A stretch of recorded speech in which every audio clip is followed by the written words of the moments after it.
大家好，歡迎大家再次嚟到故事講堂。上一次一連5集，同大家簡單咁介紹咗韓愈、韓文公同埋蘇軾、蘇東坡兩個人嘅故事，並且詳細咁講咗蘇東坡嘅一篇文章《韓文公廟碑》。今日我想喺度同大家講另一篇由韓愈所寫嘅，令到佢幾乎俾皇帝處死嘅文章《論佛骨表》。我先讀嗰篇文章俾大家聽下先，《論佛骨表》。韓愈：臣謬言，復以佛者夷狄之一法耳。自後漢時流入中國，上古未嘗有也。昔者皇帝在位8年，年110歲；少昊在位80年，年100歲；朱煜在位79年，年98歲；帝谷在位70年，年105歲；帝堯在位98年，年118歲；帝舜及禹年皆100歲。此時天下太平，百姓安樂壽巧，然而中國未有佛也。其後殷湯亦年100歲，湯宣太戊在位75年，武丁在位59年。書史不言其年壽所極，推其年數，卻亦驅不減100歲。周文王年97歲，武王年93歲，穆王在位8年。此時佛法亦未入中國，非因是佛而自然也。漢明帝時始有佛法，明帝在位才18年矣。其後亂王相繼運造不祥，宋齊良辰元魏以下，是佛漸近，年代猶速。廢梁武帝在位48年，前後3度捨身施佛，宗廟之祭不用生爐，晝日一食止於菜果。其後竟為侯景所逼，磨死台城，各役尋別。施佛求福，乃更得禍。由此觀之，佛不足時，亦可知矣。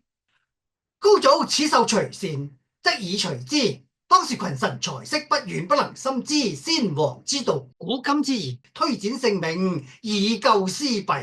其師遂止，臣常恨焉。復為呂姓文武皇帝陛下，神聖英武，數千百年以來，未有倫比。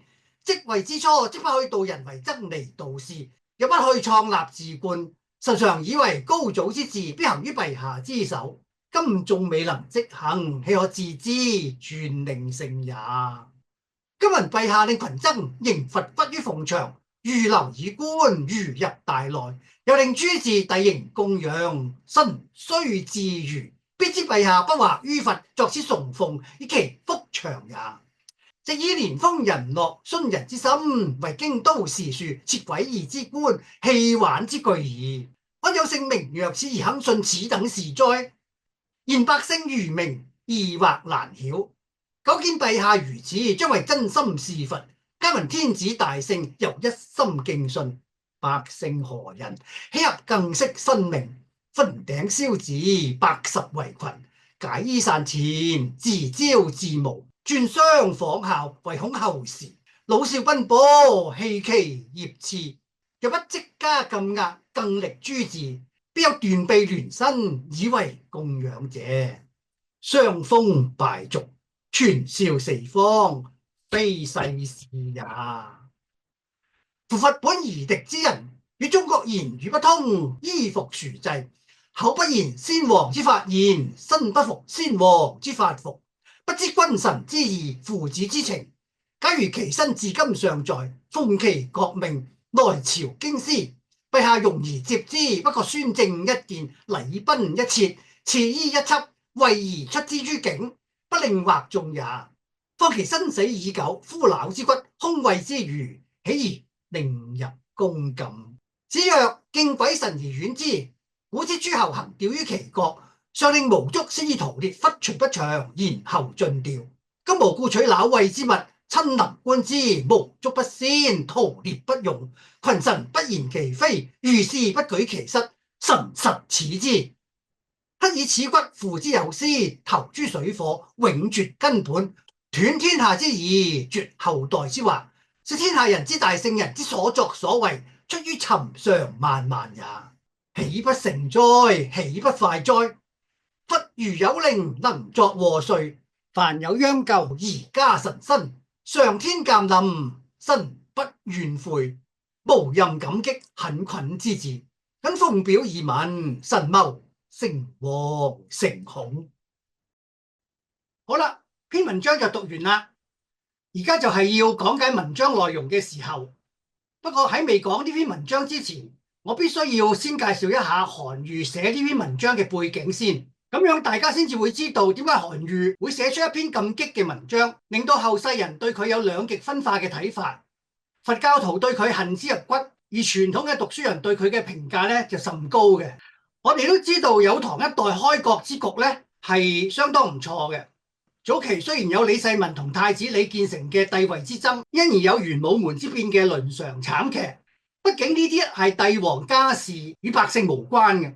到李世民即位之後，佢的確係做到勵精圖治，而且係虛心立諫。於是就有咗歷時23年嘅貞觀之治。當時萬國來朝，唐太宗李世民仲得到四方八面嘅胡人嘅擁戴，被尊稱為天可汗。到咗唐高宗李治嘅時候咧，雖然佢經常係頭風發作，又因為佢要立武則天為后，因而同佢爹哋唐太宗留低落嚟俾佢嘅功臣貴戚咧就鬧翻咗，將佢哋咧就殺嘅殺，貶嘅貶。但係喺治理國家方面，佢亦都係有一手嘅。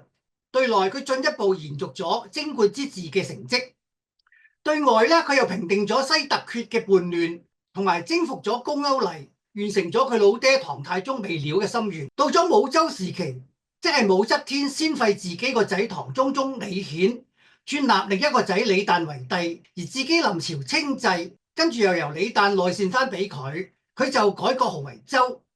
正式自己稱帝嗰個時候開始，到佢後來再內禪翻俾唐中宗嗰段時間，就叫做武周時期。嗰個時候，佢除咗繼續誅滅嗰啲阻止佢上位嘅前朝功臣同埋李唐宗室之外，喺治理國家方面，佢都係唔弱嘅。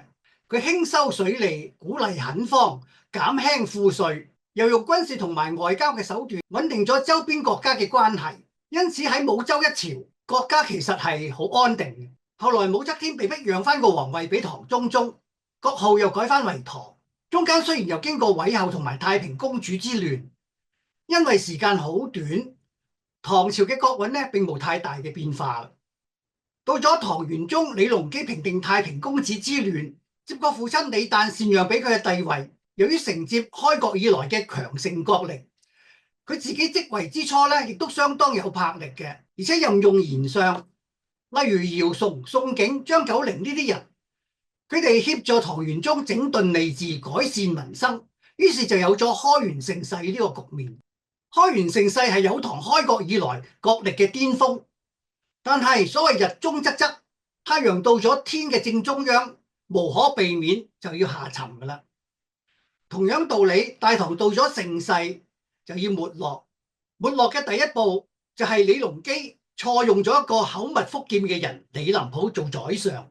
李林甫話明佢係口蜜腹劍啊嘛，當然就係笑騎騎放毒蛇嗰類人。因此佢好快咁就取得李隆基對佢嘅信任，跟住佢就喺李隆基嗰度不斷咁放毒蛇，將其他嘅宰相，例如張九齡啊、李適之啊等等，同埋一啲其他朝中嘅大員，一鑊鑊咁樣咧俾佢煽到金。於是佢就成為毒相，而且佢為咗避免以後有人同佢爭做宰相呢個位，就慫恿李隆基咧一改出將入相嘅傳統。原來唐朝自開國以來咧，都有派朝廷大員到邊塞嗰度咧出任節度使嘅。呢啲人喺外邊做過方面大員之後，一翻到朝廷，往往就會被任用為宰相。李林甫就係怕呢啲人翻到嚟會分佢嘅權，於是佢又喺李隆基面前咧放毒蛇啦。佢話：我哋朝廷派出去嘅官員咧，佢哋嘅官咧係做得好大，行政經驗咧都好豐富噶，但係咁喎，喺出邊係要打仗噶喎。佢哋冇打仗嘅經驗，去到先至慢慢學啊，唔得嘅。不如咁啦，我哋邊塞咁多胡人將領，就喺佢哋嗰度咧揾一啲能幹嘅胡人出嚟做節度使啦。佢哋天生就善於騎射，本來就係職業軍人嚟嘅，行軍打仗當然就係佢哋叻啦。咁邊塞嘅作戰能力咁咪強好多咯。李隆基因為開始倦政，就信咗李林甫呢一套，以後就唔派朝廷大員到外面去做節度使啦，埋下咗胡人安祿山作反嘅禍根。安祿山因為受咗李林甫以胡人為職業軍人之利，加上佢又善於吹捧拍拖，認咗小佢16歲嘅楊貴妃做阿媽，又喺唐玄宗面前咧就大跳胡旋舞，係咁轉，終於轉到啦唐玄宗咧就俾佢一身兼做范陽、平盧同埋河東3鎮嘅節度使，勢力大到可以叛變。終於佢就打出清君側嘅名號，喺天寶15年咧就起兵作反，歷史上稱之為安史之亂。而大唐自開國以來到天寶15年，安享咗138年嘅太平日子，就一路咁衰敗落去。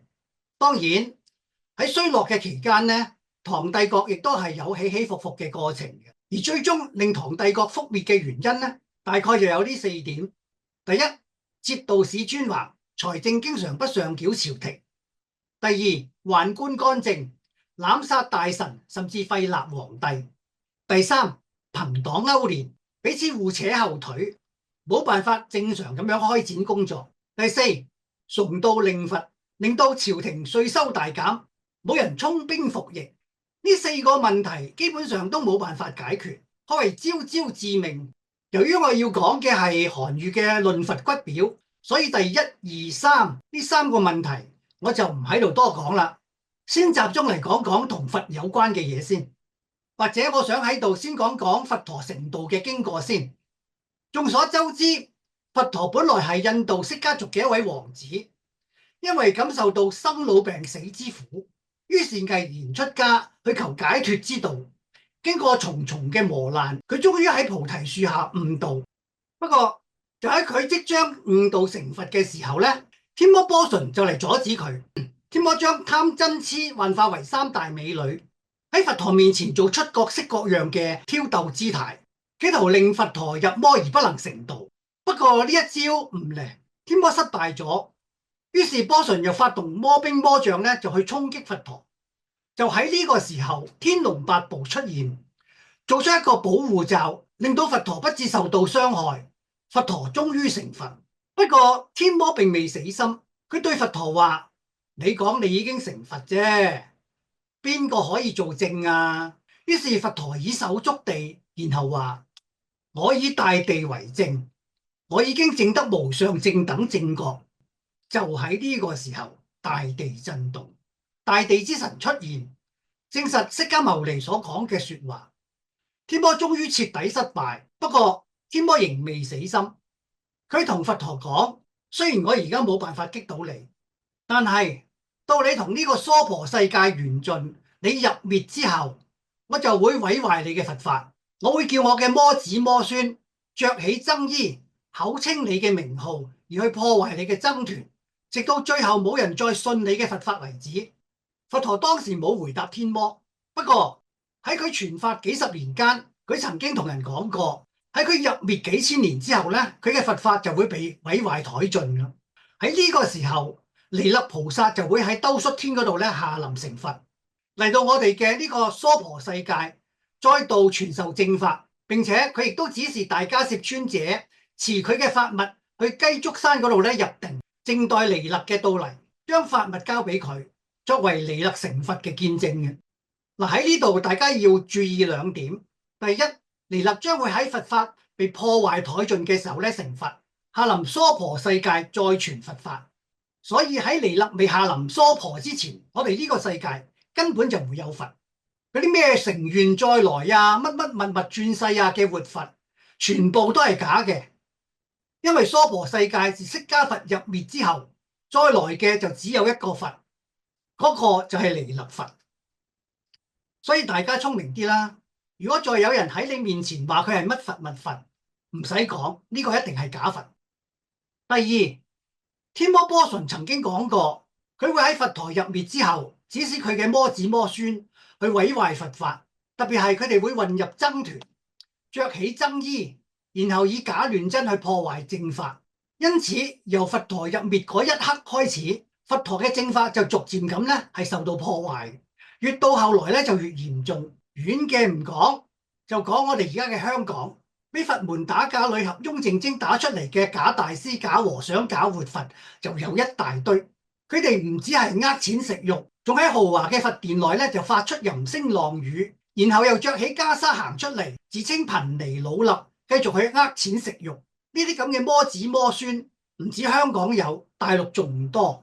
着起僧袍嘅90%都係假和尚、假法師，唔知而家有，古時候一樣唔少。就唐朝嚟講，最著名嘅就係武周時期嘅懷義和尚，佢其實就係武則天嘅一個男寵，恃住武則天對佢嘅寵愛，不斷咁搜刮文財，經常以為武則天建造佛像佛寺而做出種種惡行。當時嘅大臣張廷圭就喺武則天面前指責懷義，若用威勢，鞭除官僚，鑿山填溪，以直計就，殺傷丁象，不可勝言，廢散錢數，動以益計。意思就係話懷義恃住武則天嘅恩寵，向百官施加威壓，胡亂咁破壞大自然生態而有損農民生計，日以繼夜咁樣勞役人民，殺人無數，以億億聲咁樣揮霍金錢，虧空國庫。懷義就係典型嘅着起僧衣破壞正法嘅天魔之徒。其實有唐至開國之始咧，就已經係崇道令佛噶啦，因為道教以李耳為教主。而李唐王朝一開始就係以李耳後人自居嚟打天下，所以立國之初咧就已經係尊崇道教噶啦。後來唐太宗又禮敬如來，仲寫咗一篇聖教咀嚟彰顯佛教。所謂上有好者，下必有甚焉，所以佛道二教咧就大大咁樣流行起嚟啦。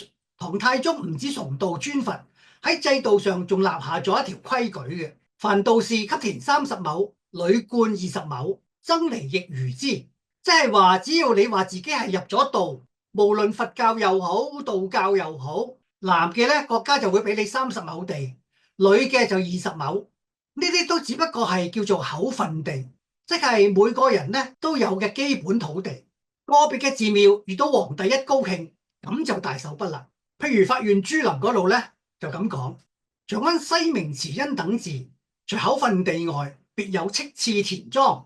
所有供給並是國家供養，意思就係話西明同埋慈恩嗰一帶嘅寺院，因為皇帝一時高興，咁就額外加碼另賜田莊，而且整個寺嘅用度支出咧，以後全部由朝廷負責。嗰啲和尚以後就乜都唔使做噶啦，淨係喺間廟嗰度由朝坐到晚，咁就得噶啦。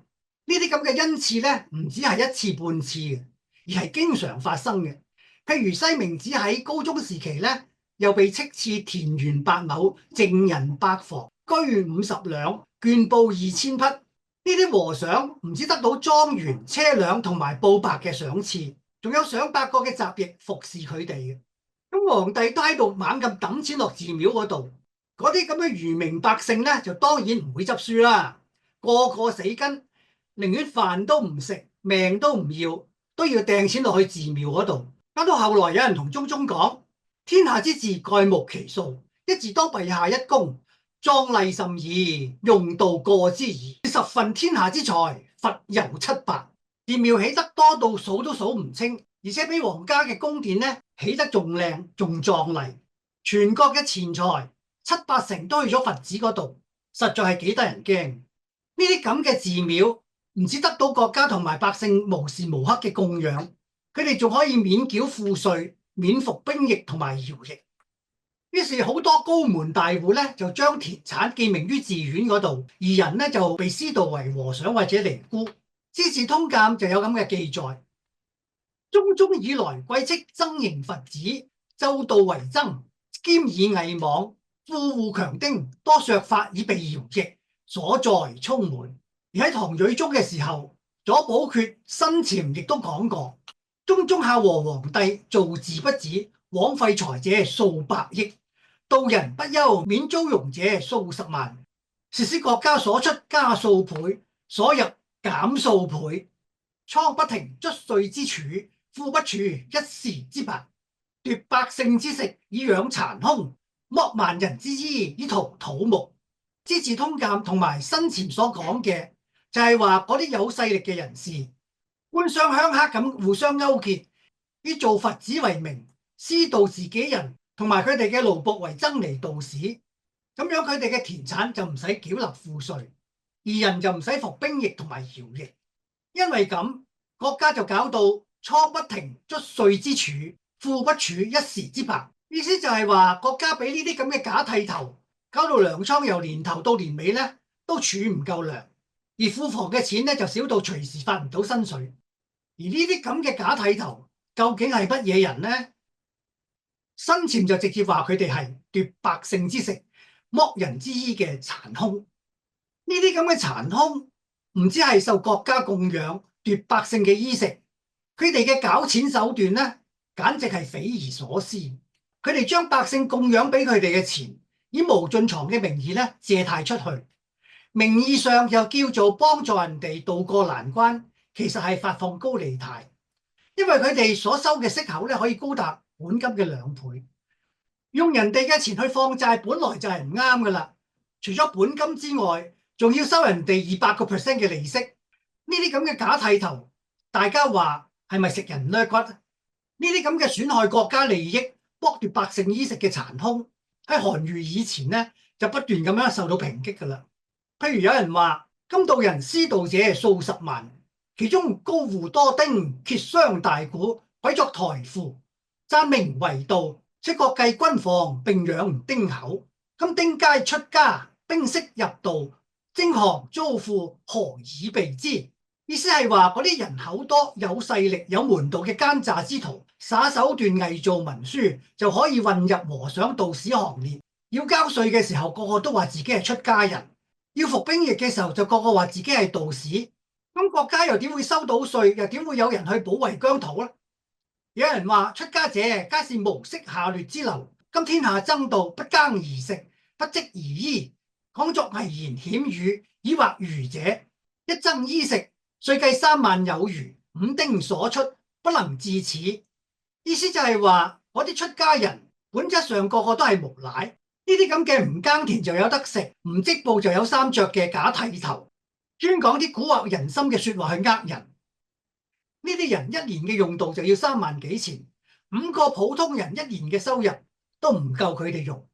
事情嚟到元和14年，陝西鳳翔法門寺嘅護國真身塔有一節佛子骨，每30年就開放一次俾人供養嘅時候咧就到咗。咁功德寺循例就向憲宗皇帝咧就報告，而啱啱打完勝仗，平定咗淮西之亂嘅憲宗皇帝咧，亦都好想喺呢個時候咧為自己多立福場，於是下詔將佛骨迎入宮禁，供養3日，然後再移送到每間寺院嗰度咧任人膜拜。呢件事引起全國再一次瘋狂起嚟，不斷咁燒銀紙唔再講，好多仲自殘身體以示虔敬。就係咁，啱啱幫憲宗皇帝平定咗淮西，做咗刑部侍郎冇幾耐嘅韓愈，佢認為國家咁搞法一定會玩完，佢又認為自己有責任去阻止國家繼續咁樣瘋狂落去，於是佢就寫咗接住落嚟我要講嘅嗰一篇論佛骨表，叫憲宗唔好帶頭去做盲毛，唔好帶頭去領佛。好啦，論佛骨表嘅寫作背景就講完啦，大家亦都聽到攰啦，所以文章嘅解釋我就會留翻喺下一節嗰度先講。不過喺呢度我想同大家做一個文字嘅互動。前面我講寫作背景嘅時候咧，就曾經用過一句成語口蜜腹劍。如果大家有寫作興趣嘅話咧，不妨用呢個成語寫一個句子放喺留言區嗰度俾我。如果句子寫得好，我會俾大家一個讚。如果有改善嘅地方咧，我亦都會話俾大家聽。好，再會。